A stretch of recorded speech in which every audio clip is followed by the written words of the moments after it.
साथियों, आज हम जिस विषय पे चर्चा करेंगे वह केवल तकनीकी बदलाव का विश्लेषण नहीं है।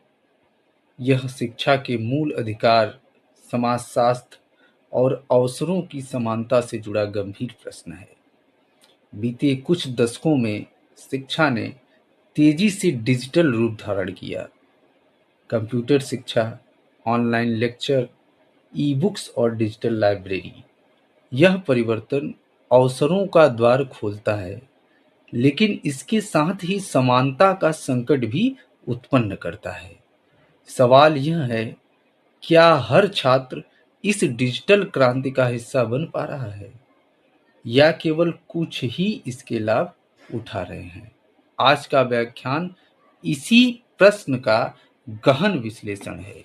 नमस्कार दोस्तों, मैं संजय द्विवेदी। स्वागत है आप सभी का एक बार फिर से। दोस्तों, आज हम बात करते हैं डिजिटल समानता की। तो डिजिटल समानता का अर्थ है प्रत्येक छात्र, चाहे किसी भी सामाजिक या आर्थिक पृष्ठभूमि से हो, उसे उचित डिजिटल संसाधन, इंटरनेट, उपकरण और प्रशिक्षण उपलब्ध होना जरूरी होता है। इसका महत्व अत्यधिक है, क्योंकि शिक्षा अब केवल कक्षा तक सीमित नहीं रही। ज्ञान का बड़ा हिस्सा डिजिटल माध्यमों पर उपलब्ध है। डिजिटल कौशल भविष्य की नौकरी और कैरियर में अनिवार्य है, लेकिन यह केवल तकनीकी उपलब्धता का प्रश्न नहीं है। यह समान अवसर, सामाजिक न्याय और लोकतांत्रिक अधिकारों का भी प्रश्न है। उदाहरण के तौर पे अगर देखें तो ग्रामीण क्षेत्रों के छात्र अक्सर धीमे इंटरनेट और पुराने उपकरणों के कारण पीछे रह जाते हैं। शहरी और अमीर परिवार के छात्र ऑनलाइन कोर्स, वेबिनार और इंटरैक्टिव शिक्षण सामग्री का लाभ आसानी से उठा लेते हैं।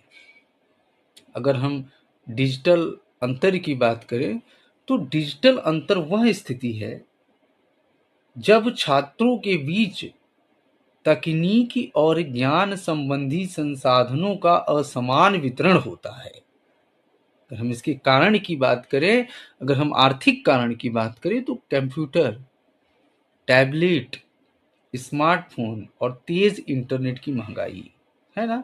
अगर भौगोलिक कारण की बात की जाए तो ग्रामीण और पर्वतीय क्षेत्रों में नेटवर्क और ब्रॉडबैंड की कमी है ना। शैक्षिक कारण की अगर बात किया जाए तो डिजिटल साक्षरता की कमी। शिक्षक स्वयं डिजिटल उपकरणों में प्रशिक्षित ही नहीं होते हैं। ये सच्चाई है, वास्तविकता है आज के आधुनिक समाज की। सांस्कृतिक कारण की अगर बात किया जाए तो परिवार में डिजिटल शिक्षा को प्राथमिकता न देना। अगर हम आयाम की बात करें तो जैसे पहला आयाम अगर आप देखिए तो तकनीकी पहुंच, इंटरनेट हो गया, डिवाइस हो गया, है ना। अगर दूसरा आयाम की हम बात करें तो डिजिटल साक्षरता, नॉलेज एंड स्किल। तीसरा आयाम है अवसर और गुणवत्ता का अंतर। परिणाम स्वरूप समान अवसर केवल कुछ छात्रों तक सीमित रह जाते हैं। अगर हम वैश्विक परिप्रेक्ष्य में डिजिटल समानता को देखें तो कुछ देशों ने डिजिटल समानता में उल्लेखनीय सफलता हासिल की है। फिनलैंड और दक्षिण कोरिया सभी छात्रों को मुफ्त डिजिटल उपकरण और उच्च गति इंटरनेट उपलब्ध कराया है। अगर हम भारत की बात करें तो भारत और दूसरे विकासशील देश ग्रामीण और शहरी क्षेत्रों में, अगर दोनों में हम देखें तो इसमें बहुत बड़ा अंतर आपको मिलेगा। शोध बताता है, रिसर्च बताता है कि डिजिटल अंतर केवल शिक्षा का मुद्दा नहीं है, बल्कि सामाजिक असमानता और आर्थिक विभाजन का भी प्रतीक है ना।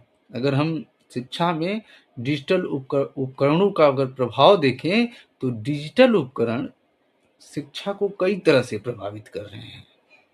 जैसे अगर हम सकारात्मक प्रभाव की बात करें तो सीखने की गति बढ़ती है, वैकल्पिक शिक्षण सामग्री उपलब्ध है, व्यक्तिगत सीखने का अवसर है ना, ये सब सकारात्मक इसके इफेक्ट हैं। अगर हम नकारात्मक की बात करें तो जो छात्र तकनीकी रूप से पिछड़े हैं वे और पीछे रह जाते हैं। ध्यान और मानसिक स्वास्थ्य पर प्रभाव और शिक्षक पर अतिरिक्त दबाव। उदाहरण देखें तो ऑनलाइन कक्षा में कुछ छात्र ज्वाइन नहीं कर पाते या अधूरी जानकारी के कारण पिछड़ जाते हैं।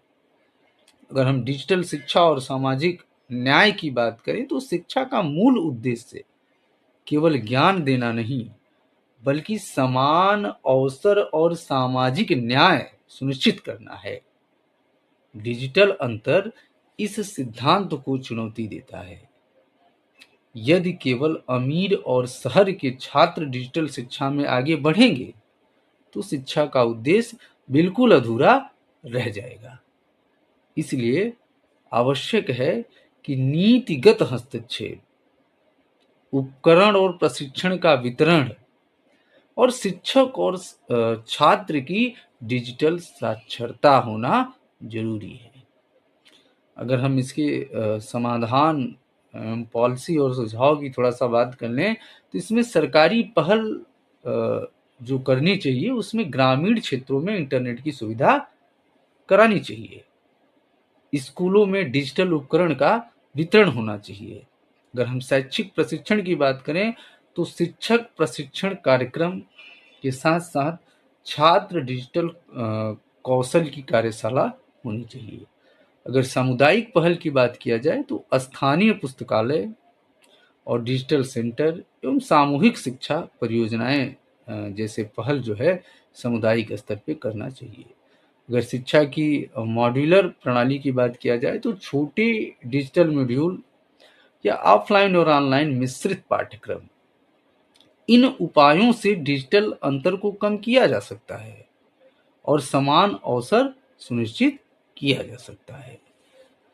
तो डिजिटल समानता केवल तकनीकी उपलब्धता का प्रश्न नहीं है बल्कि शिक्षा का अधिकार, सामाजिक न्याय और भविष्य की तैयारी का भी सवाल है।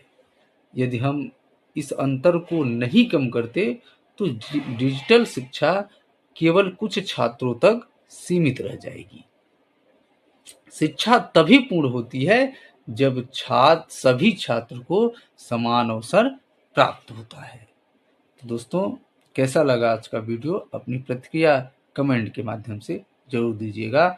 मिलते हैं एक नए टॉपिक के साथ, तब तक के लिए नमस्कार।